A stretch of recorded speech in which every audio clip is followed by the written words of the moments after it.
Hello ಎಲ್ಲರಿಗೂ ನಮಸ್ಕಾರ. ನನ್ನ ಕಾಲ್ಪನಿಕ ಕಥಾಲೋಕ ಯೂಟ್ಯೂಬ್ ಚಾನಲ್ಗೆ ಸ್ವಾಗತ. ಇನ್ನು ಯಾರೆಲ್ಲ ಸಬ್ಸ್ಕ್ರೈಬ್ ಆಗಿದ್ದು ಬೇಗ ಸಬ್ಸ್ಕ್ರೈಬ್ ಆಗಿ, ಹಾಗೆ ಮುಂದಿನ ಅಪ್ಡೇಟ್ಸ್ ಗಳಿಗಾಗಿ ಬೆಲ್ ಐಕಾನ್ ಅನ್ನು ಒತ್ತುವುದು ಮರೆಯದಿರಿ. ಶೇರ್ ಕಮೆಂಟ್ ಮಾಡೋದು ಮರೆಯದಿರಿ. ಆದ್ರೆ ಅವನನ್ನೇ ನೋಡ್ತಿದ್ರೆ ತಾನೆಲ್ಲಿ ಸೋತ್ ಬಿಡ್ತೇನೋ ಎನ್ನುವ ಚಿಂತೆಯಲ್ಲಿ ಹೊರಗಡೆ ಹೋಗಿ ವಿರಾಟ್ ಸರ್, ನೀವು ನಾನು ಅಡುಗೆ ಮಾಡಬೇಕು, ಈಗಲೇ ತಡ ಆಯಿತು, ವಿದ್ಯುತ್ ಅಪ್ಪ ಬಂದರೆ ಕಷ್ಟ ಎದ್ದು ಅಡುಗೆ ಮಾಡೋದ್ರಲ್ಲಿ ತೊಡಗಿದ್ಲು. ಅವಳು ಉತ್ತರ ಅವನಿಗೆ ಸಿಟ್ಟರಿಸ್ತು. ಯಾವುದೂ ಮಾಡಬೇಡ, ಯಾವನೂ ತಿನ್ನೋದಿಲ್ಲ, ದುಡ್ಡು ಬಿಸಾಕಿದ್ರೆ ನಿನ್ನಂತ 100 ಜನ ಬಂದು ಮಾಡಿಕೊಡ್ತಾರೆ. ತಿನ್ನಬೇಕು ಅಂತ ಬಂದಿದ್ದು ನನ್ನ ಹೆಂಡತಿ ಕೈಯಿಂದ ಮಾಡುವ ಹಬ್ಬದ ಅಡುಗೆನ, ಯಾವ ಭಾವನೆಗಳಿಗೂ ಬೆಲೆ ಇಲ್ಲದೆ ಕಾಟಾಚಾರದ ಅಡುಗೆನಲ್ಲ, ನೀನೇ ಮಾಡ್ಕೊಂಡು ತಿನ್ಕೋ ಎಂದು ಅಲ್ಲಿಂದ ಹೊರಟಿದ್ದ. ಅಷ್ಟರಲ್ಲಿ ಬಾಗಿಲು ಬೆಲ್ಲ ಆಯಿತು. ತಕ್ಷಣ ಓಡ್ ಬಂದವಳು, ವಿರಾಟ್ ಸರ್ ದಯಮಾಡಿ ಹೋಗಬೇಡಿ, ಚಿರಿ ತಿರಿ ಎಂದು ತಡೆಯಲು ನೋಡಿದ್ಲು. ಬಿಡ, ಹೀಗೆ ಹಿಡ್ಕೊಳ್ತೇನೆ, ಸಿಕ್ಕವ್ರ ಕೈನಲ್ಲ ಎಂದ ಕೈ ಬಿಡಿಸಿಕೊಂಡು. ಯಾರೋ ಬಂದಿದ್ದಾರೆ, ಅರ್ಥ ಮಾಡ್ಕೊಳ್ಳಿ ಪ್ಲೀಸ್ ವಿರಾಟ್ ಸರ್ ಎಂದು ಕೇಳಿಕೊಳ್ಳುವಾಗ, so what, I don't mind. ಯಾವನೋ ಬಂದು ನಮ್ಮನ್ನ ಜೊತೆಯಲ್ಲಿ ನೋಡಿದ್ರೆ ಅಂತ ಭಯನಾ?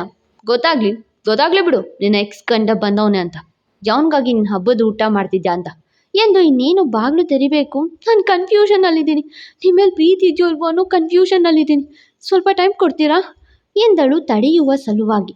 ಗೊತ್ತವಳಿಗೆ ಅವನು ಇಲ್ಲವೆಂದ ಖಂಡಿತ ಬಾಗಿಲು ತೆರೆದು ಏನೋ ಒಂದು ಮಾಡಿ ತನ್ನನ್ನು ಸಂಕಷ್ಟಕ್ಕೆ ಸಿಕ್ಕಾಕಿಸ್ತಾನೆ ಎಂದು. ತಕ್ಷಣ ಅವಳ ಕಡೆ ನೋಡಿ, ಅಂದರೆ ಎಂದ. ಹೇಳ್ತೀನಿ ಪ್ಲೀಸ್, ರೂಮ್ ಒಳಗೆ ನಡೀರಿ ಎಂದಳು. ಈಗ ಎಂದ. ಯಾರೂ ಬಂದಿದ್ದಾರೆ ವಿರಾಟ್ ಸರ್ ಪ್ಲೀಸ್ ಎಂದಳು. ಸುಮ್ಮನೆ ರೂಮ್ ಒಳಗಡೆ ನಡೆದ. ಹಬ್ಬ ಸಾಕಾಯ್ತು ರಾಯ್ರೆ ಈ ಜಂಜಾಟ ಎಂದ್ಕೊಂಡು ಬಾಗಿಲು ತೆರೆದ್ಲು. ಸಿರಿ, ಏನೋ ಕೂಗ್ಬಾರ್ದಿತ್ತು, ಏನಾಯ್ತು ಅಂತ ಕೇಳೋಕೆ ಬಂದೆ, ಏನಾದರೂ ಸಮಸ್ಯೆನಾ ಎಂದು ಕೇಳಿದ್ಲು ಮನೆ ಪಕ್ಕದವಳು. ಇಲ್ಲ ಆಂಟಿ, ಹಾಗೇನೂ ಇಲ್ಲ ಎಂದಳು ಸಿರಿ. ಅಪ್ಪ ತಮ್ಮ ಚೋಟು ಇದ್ದಂಗಿಲ್ಲ ಎಂದರು. ಅವ್ರು ಹೊರಗಡೆ ಹೋಗಿದ್ದಾರೆ ಎಂದಳು ಸಿರಿ. ಏನೋ ಹಬ್ಬದ ಅಡುಗೆ ವಾಸನೆ ಬೇರೆ ಜೋರಿದೆ, ಏನು ಸ್ಪೆಷಲ್ಲು ಎಂದು ಕೇಳಿದರು. ಸಿರಿ ಕೈ ಅಡುಗೆಯೇ ಹಾಗೆ ಇಡೀ ವಠಾರಕ್ಕೆ ತಿಳಿಯುತ್ತೆ. ಅದು ಅದೇನಿಲ್ಲ, ಬೇಳೆ ಜಾಸ್ತಿ ಇತ್ತು, ಅದಕ್ಕೆ ಬೇಳೆ ಒಬ್ಬಟ್ಟು ಸಾರು ಮಾಡ್ತಿದ್ದೀನಿ ಎಂದ್ಲು. ಬೇಳೆ ಜಾಸ್ತಿ ಇದ್ದರೆ ಎಲ್ಲರೂ ಬೇಳೆಕಾಳುಗಳನ್ನು ಉಳಿತಾಯ ಮಾಡೋ ಕಾಲದಲ್ಲಿ ಒಬ್ಬಟ್ಟು ಮಾಡೋದು ನೀನೇ ಅನಿಸುತ್ತೆ ನೋಡು ಎಂದವರು ಒಳಗಡೆ ಯಾರೂ ಇದ್ದಂಗಿತ್ತಲ್ಲ ಎಂದು ಕಣ್ಣಾಡಿಸಿದ್ರು. ಸಿರಿಗೆ ಒಂಥರ ಭಯ ಆಯಿತು. ಸರಿ ಆಂಟಿ, ನಾನು ಅಡುಗೆ ಮಾಡಬೇಕು ಎಂದವಳು ಬಾಗಿಲು ಮುಚ್ಚಿ ಜೋರಾಗಿ ಉಸಿರಾಡಿದ್ಲು. ಆದರೆ ಹೊರಗಿದ್ದ ಆ ಪಕ್ಕದ ಮನೆಯವ್ರಿಗೆ ಏನೋ ವಿಚಿತ್ರವಾಗಿದೆಯಲ್ಲ, ಯಾರೋ ಇದ್ದಂಗೆ ಫೀಲ್ ಆಯ್ತಲ್ಲ ಎನ್ನುವ ಸಂಶಯ ಜೋರಾಯಿತು. ಬಾರೋ ಚೋಟ ಚಿನ್ನಪ್ಪ, ಏನೋ ನಿನ್ನ ಹೆಸರು ಎಂದು ಕೇಳುತ್ತಾ ಕೆನ್ನೆ ಹಿಂಡಲು, ವಿರಾಟ್ ಸಿಂಹಾದ್ರಿ ಎನ್ನುತ್ತಾನೆ ಚೋಟು. ಅದನ್ನು ಕೇಳಿದ ಅಜ್ಜಿ ಒಂದು ಕ್ಷಣ ಏನು ಎಂದು ಮತ್ತೆ ಕೇಳಲು, ಅಜ್ಜಿ ನಿಮ್ಮ ಕಿವಿಗೆ ಏನಾಗಿದೆ? ನನ್ನ ಹೆಸರು ವಿರಾಟ್ ಸಿಂಹಾದ್ರಿ ಎಂದನು ಇನ್ನೊಮ್ಮೆ. ಹೌದಾ ಎಂದ ಅಜ್ಜಿ. ಲಂಕಾಧಿಪತಿ ಮಾತಾಡ್ತಿದ್ದ ವೈಖರಿಯಲ್ಲೇ ಮಾತಾಡಿದ ಮಗುನ ಹಾಗೇ ನೋಡುವಾಗ, ಚೋಟು ಇಲ್ಲಿಗೆ ಮಾಮು ಬರ್ತಾರೆ ಎನ್ನುತ್ತಾ ಬಂದ ರಮಣಕಾಂತ್ನ ನೋಡಿ, ನೀವಾ ಎಂದು ಆಶ್ಚರ್ಯ ತೋರಿತು. ಅಜ್ಜಿ ಮರು ಮಾತಾಡುವ ಮುನ್ನವೇ ವಿದ್ಯುತ್, ಚೋಟು ಬಾ ಮಾಮು ಕಾರ್ ತಂದ್ರು ಎನ್ನುತ್ತಾ ಟ್ಯಾಕ್ಸಿ ಹಿಡಿದು ಬಂದಿದ್ದ. ಅದನ್ನು ನೋಡಿದ್ದೆ. ಮಾಮು ಬಂದ್ರು, ಕಾರ್ ತಂದ್ರು, ತಾತ ಬನ್ನಿ ಎಂದು ಕೈ ಹಿಡಿದು ಎಳೆದನು ಚೋಟು. ಅಪ್ಪ ಬನ್ನಿ ಎಂದು ಕರೆಯಲು ಬರುವ ವಿದ್ಯುತ್ ಒಮ್ಮೆ ಅಜ್ಜಿ ಹಾಗೂ ಅವರ ಹಿಂದೆ ಇದ್ದ ಪರಿನ ನೋಡಿ ದಂಗಾದ. ತಾತ ಮಾಮು ಬನ್ನಿ ಎಂದು ಚೋಟು ಕರೆಯುವಾಗ, ವಿದ್ಯುತ್ ನೀನು ಅವನನ್ನು ಕರ್ಕೊಂಡು ಹೋಗಪ್ಪ, ನಾನು ಮೇಲೆ ಬರಲ್ಲ ಎಂದರು ರಮಣಕಾಂತ್.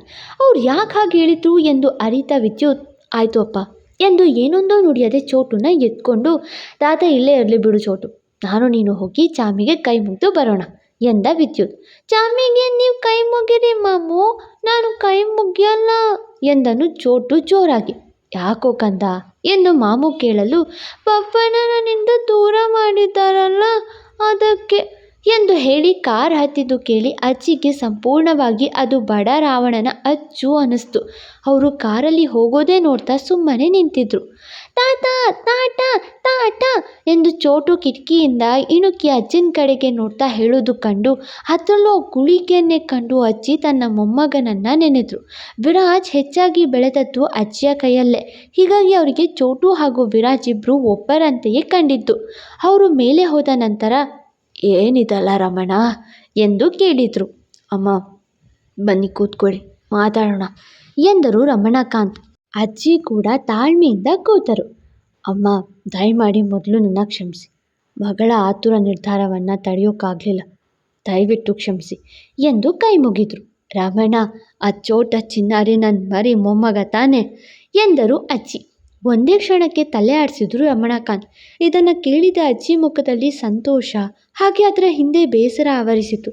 ಮತ್ತೆ ನಮಗೆಲ್ಲ ಯಾಕೋ ನೀವು ಹೇಳೇ ಇಲ್ಲ ಎಂದರು. ಆಗ ರಮಣಕಾಂತ್ ರಮ್ಯಾ ಹೇಳಿದ ಹಾಗೆ ವಿಚಾರ ಹೇಳಿದರು. ಎಲ್ಲ ಕೇಳಿದ ಅಜ್ಜಿ ಒಂದು ಕ್ಷಣ ಮೌನ ತಾಳಿದ್ರು. ವಿರಾಜ್ ಸರ್, ಅಡುಗೆ ರೆಡಿ, ಬನ್ನಿ ಊಟಕ್ಕೆ ಎಂದು ರೂಮಿಗೆ ಬಂದು ಕರೆದು ಹೋಗಬೇಕಿತ್ತು.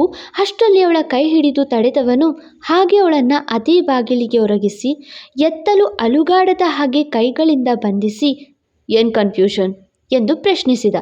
ವಿರಾಜ್ ಸರ್, ಅಡುಗೆ ಬಿಸಿ ಹಾರಿದ್ರೆ ರುಚಿ ಇರಲ್ಲ, ಮೊದಲು ಊಟ ಮಾಡಿ ಬನ್ನಿ ಎಂದಳು. ಏನು ಕನ್ಫ್ಯೂಷನ್ ಎಂದೆ ಎಂದ. ವಿರಾಜ್ ಸರ್ ಎಂದು ಆಕೆ ಮತ್ತೊಂದು ಸಬೂಬು ನೀಡೋ ಮುನ್ನವೇ, ಐ ಲವ್ ಯು ಮಂಡೋದ್ರಿ, ಆಗಲೂ ಪ್ರೀತಿಸ್ತಿದ್ದೆ, ಈಗಲೂ ಪ್ರೀತಿಸ್ತೀನಿ, ಮುಂದೇನೂ ಪ್ರೀತಿಸ್ತೀನಿ, ಐ ಲವ್ ಯು ಎಂದು ತಡ ಮಾಡದೆ ಪ್ರೀತಿ ನಿವೇದನೆ ಮಾಡಿದ್ದ ವಿರಾಜ್. ಅವನಿಗೆ ಅವಳಿಂದ ಮತ್ತಷ್ಟು ವರ್ಷ ದೂರ ಇರುವ ಬಯಕೆ ಇಲ್ಲ. ಅವಳಿಗೂ ಅದು ಸ್ಪಷ್ಟವಾಗಿತ್ತು.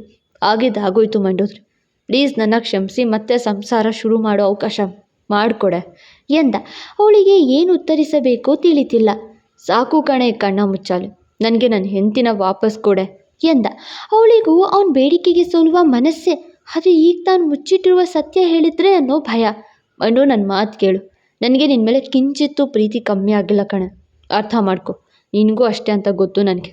ಗಂಡ ಹೆಂಡತಿ ಅಂದರೆ ಜಗಳ ಬರಲ್ವಾ, ಇದು ಹಾಗೆ ಅಂದ್ಕೊಳ್ಳೆ ಎಂದು ಆತ ಹೇಳುವಾಗ, ನೀವು ಮಾಡಿದ್ದು ನಂಗೆ ಅವಮಾನ ಅಲ್ಲ ವಿರಾಜ್ ಸರ್, ನನ್ನ ಪ್ರೀತಿಗೆ, ನನ್ನ ಭಾವನೆಗಳಿಗೆ ಅದನ್ನು ಮರೆಯೋಕ್ಕಾಗಲ್ಲ, ಆಗೋದಿಲ್ಲ ಎಂದವಳು ಅಳುತ್ತಾ ಅವನಿಗೆ ಬೆನ್ನು ಮಾಡಿ ನಿಂತು, ಬನ್ನಿ ಊಟಕ್ಕೆ ಎಂದು ಇನ್ನೊಂದು ಹೆಜ್ಜೆ ಮುಂದಿಡಬೇಕು. ಸೋ ಯು ಹೇಟ್ ಮೀ ಎಂದ. ಅವಳು ಉತ್ತರಿಸುವ ಮೊದಲೇ, ಸಿರಿ, ಕಣ್ಣಲ್ಲಿ ಕಣ್ಣಿಟ್ಟು ಹೇಳು, ನನ್ನ ಹೇಟ್ ಮಾಡ್ತೀಯಾ ಎಂದ. ಆಕೆ ಹೌದೆಂದು ಉತ್ತರಿಸುವ ಮುನ್ನವೇ, ನಿನ್ನ ರಾಯರ ಮೇಲಾಣೆ, ಸತ್ಯ ಹೇಳಬೇಕು ಎಂದ. ತಕ್ಷಣ ಇಲ್ಲ ಎಂದಳು. ಈಗ ಅವನ ಮನಸ್ಸಿಗೆ ನೆಮ್ಮದಿ ಅನಿಸಿತು. ಸೋ ಯು ಲವ್ ಮೀ ಎಂದವನು ಮತ್ತೆ ರಾಯರ ಮೇಲಾಣೆ ಇಡುವ ಮುನ್ನ, ಇನ್ನೊಂದು ಪ್ರಶ್ನೆ ಮಾಡಿದ್ರು ನನ್ನ ಮೇಲಾಣೆ ಎಂದು ಅಡುಗೆ ಮನೆಗೆ ಹೋದ್ಲು. ಅಷ್ಟರಲ್ಲೇ ಅವನಿಗೆ ಗೊತ್ತಾಯಿತು ತನ್ನ ಹಾಫ್ ಶರ್ಟ್ ಅವನನ್ನು ಎಷ್ಟು ಪ್ರೀತಿ ಮಾಡ್ತಾಳೆ ಅಂತ.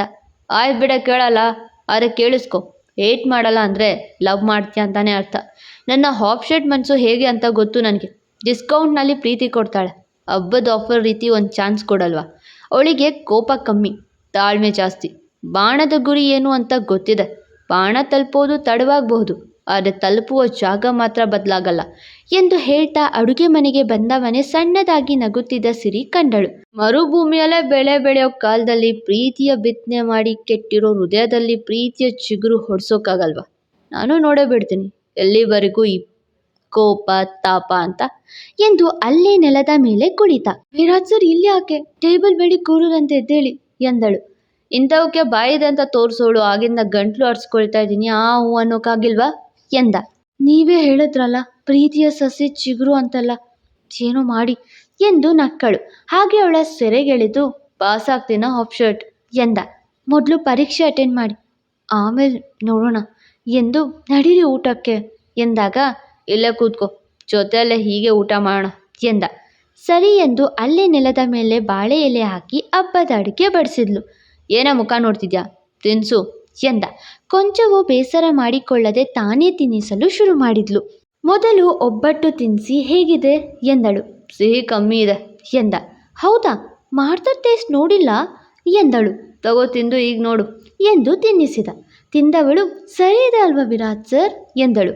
ಹೌದಾ ಎಂದವನು, ಹೌದು ಎನ್ನುವಂತಿದ್ದ ಮಡದಿಯ ತುಟಿಗೆ ಪುಟ್ಟ ಮುತ್ತಿಟ್ಟು, ಹೌದಲ್ವೇ ಎಂದು ತಮಾಷೆ ಮಾಡಿದ್ದ.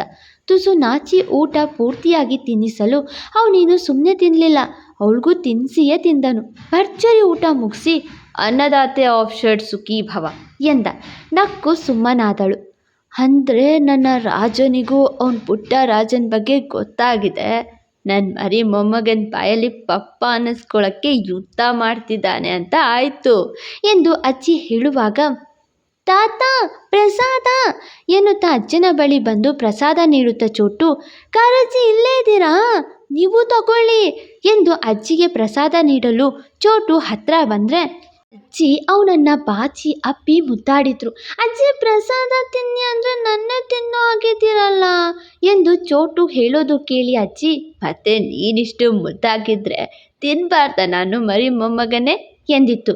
ಅಜ್ಜಿ ನಾನು ಹಣ್ಣೆಲ್ಲ ತಿನ್ನೋಕೆ, ಸದ್ಯಕ್ಕೆ ಬಾಳೆಹಣ್ಣು ತಿನ್ನಿ ಎಂದು ಅಲ್ಲೇ ಇದ್ದ ಪರಿ ಬಳಿ ಬಂದು, ಕ್ಯೂಟ್ ಗರ್ಲ್ ಕೈ ಚಾಚಿ ಪ್ರಸಾದ ಕೊಡ್ತೀನಿ ಎಂದು ರೋಪ್ ಹಾಕಲು, ಇವತ್ತು ನನ್ನ ಬರ್ತ್ಡೇ, ವಿಶ್ ಕೂಡ ಮಾಡು ಚೋಟು ಎಂದಳು ಕೆನ್ನೆ ಹಿಂಡಿ. ಹೌದಾ, ಹ್ಯಾಪಿ ಬರ್ತ್ಡೇ ಕ್ಯೂಟ್ ಗರ್ಲ್ ಎಂದ. ಪರಿಗೆ ತನ್ನ ಅಣ್ಣನ ಮಗ ಕ್ಯೂಟ್ ಗರ್ಲ್ ಅಂತ ಕರೆದುದು ಕಂಡು ನಗು ಬಂತು. ಥ್ಯಾಂಕ್ಸ್ ಚೋಟು ಎಂದು ಕೆನ್ನೆಗೆ ಮುತ್ತಿಟ್ಲು. ಮತ್ತೆ ಎಲ್ಲರೂ ವಿಶ್ ಮಾಡಿದ್ರು. ಅಲ್ಲಿರೋ ಕ್ಯೂಟ್ ಬಾಯ್ ವಿಶ್ ಮಾಡೇ ಇಲ್ಲ. ಅವ್ರಿಗೂ ಹೇಳು ವಿಶ್ ಮಾಡೋಕೆ ಅಂದ್ಲು ಪ್ರಸಾದ ತಗೊಂಡು. ವಿದ್ಯು ಸುಮ್ಮನೆ ನಿಂತಿದ್ದ. ಮಾಮು, ಈ ಕ್ಯೂಟ್ ಗರ್ಲ್ಗೆ ವಿಶ್ ಮಾಡಿ ಬರ್ತ್ಡೇ ಅಂತೆ ಎಂದು ಅವನೇ ಮಾಮು ಕೈನ ತಂದು ತನ್ನ ಮಾಮಿ ಕೈಗೆ ಕೈ ಸೇರಿಸಿ ನಕ್ಕ. ಹ್ಯಾಪಿ ಬರ್ತ್ಡೇ ಕ್ಯೂಟ್ ಗರ್ಲ್ ಎಂದನು ವಿದ್ಯುತ್. ಅವನ ಕೈನ ಕೊಂಚ ಬಿಗಿಯಾಗಿ ಹಿಂಡುತ್ತಾ, ಇಲ್ಲೇ ಇರ್ತೀನಿ, KNS ಗಾರ್ಡನ್ ಶಾಪ್ 11 ಟುಮಾರೋ, ಸಿಗಲಿಲ್ಲ ಅಂದ್ರೆ ಲೈಫ್ ಲಾಂಗ್ ಕಳೆದು ಹೋಗ್ತೀನಿ ಎಂದು ಮೆತ್ತಗೆ ಹೇಳಿ ಕೈ ಬಿಟ್ಲು. ಕೈ ನೋಡ್ಕೊಳ್ತಿದ್ದವನ ನೋಡಿ, ಮಾಮು ಹೋಗೋಣ, ಅಮ್ಮಗೆ ಹುಷಾರಿಲ್ಲ ಎಂದನು ಚೋಟು. ಅವನೆಲ್ಲೇ ಇದ್ರೂ ಅಮ್ಮನ ಮಾತ ಮರೆಯಲ್ಲ ಎಂದು ಅಜ್ಜಿಗೂ ಖುಷಿಯಾಯಿತು.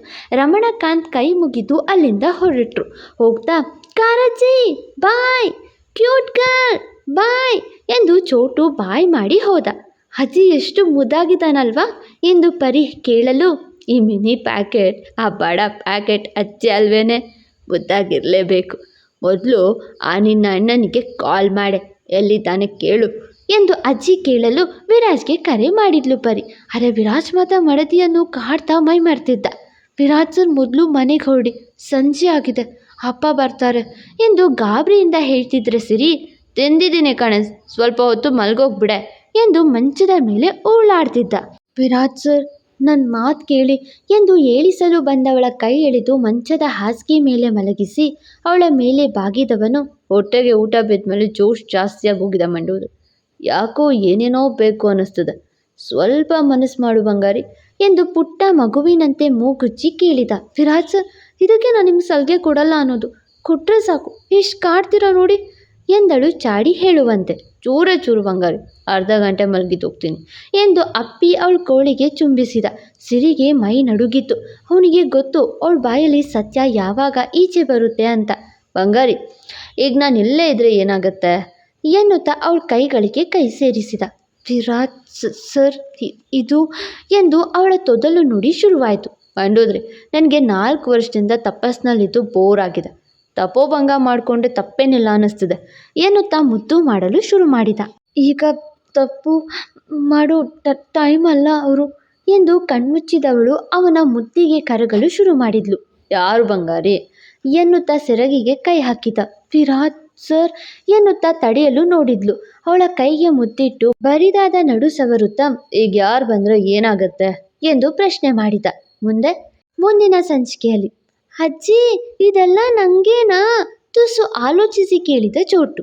ಹಿಂಗೆ ಕೊಡಿಸ್ದೆ ಯಾರಿಗೆ ಕೊಡಿಸೋದು ನಾನು ಮರಿ ಮೊಮ್ಮಗನೆ ಎಂದು ಹೇಳಿ ನಕ್ಕಾಗ, ಮರಿ ಮೊಮ್ಮಗನ, ನಾನು ಯಾವಾಗ ನಿಮಗೆ ಮರಿ ಮೊಮ್ಮಗ ಆದೆ ಎಂದು ಆಲೋಚಿಸುತ್ತಾ ಕೇಳಿದ ಚೋಟು. ನೀನು ಯಾವಾಗ ಅವನನ್ನು ಅಜ್ಜಿ ಅಂದ್ಯೋ ಆಗ ಎನ್ನುತ್ತಾ ಬಂದ ಲಂಕಾಧಿಪತಿ. BM ನೀವಾ, ಇವ್ರು ನಿಮಗೆ ಗೊತ್ತಾ ಎಂದು ಚೋಟು ಕೇಳಲು, ಗೊತ್ತಾನ ಇವ್ರು ನನ್ನ ಎಂದು ಸತ್ಯ ಹೇಳಲು ಬಂದು, ಇಲ್ಲಪ್ಪ ಇವರನ್ನು ಇದೇ ಮೊದಲ ಬಾರಿಗೆ ನೋಡ್ತಾ ಇದ್ದೀನಿ, ಹಲೋ ಗ್ರಾನಿ ಎಂದ ಅಜ್ಜಿ ಕಡೆ ನೋಡಿ. ಹಲೋ ಮೊಮ್ಮಗನೇ ಎನ್ನುತ್ತಾ ಅಜ್ಜಿ, ಮೀಟ್ ಮೈ ಮರಿ ಮೊಮ್ಮಗ ಎಂದು ಪುಟಾಣಿ ಕಡೆ ಸನ್ನೆ ಮಾಡಿದ್ರು. ಮುಂದೆ ಕತೆ ಓದ್ತಾ ಕೇಳ್ತಾ ಸಬ್ಸ್ಕ್ರೈಬ್ ಮಾಡಿಕೊಂಡು ಸಪೋರ್ಟ್ ಮಾಡ್ತಿರುವ ಪ್ರತಿಯೊಬ್ಬರಿಗೂ ತುಂಬ ಥ್ಯಾಂಕ್ಸ್. ಚೋಟಾ ಲಂಕಾಧಿಪತಿ ಮತ್ತು ಲಂಕಾಧಿಪತಿಯ ಸಿಹಿಯಾದ ಕಾಟ ಹೇಗೆ ಅನ್ನಿಸ್ತದೆ ಅಂತ ಕಮೆಂಟ್ ಮಾಡಿ ಆಯಿತಾ. ಮತ್ತೆ ಸಿಗುವ. Thank you. ಫಾಲೋ ಮಾಡಿ ಕಾಲ್ಪನಿಕ ಕಥಾಲೋಕ. ಮತ್ತೆ ಸಿಗುವ.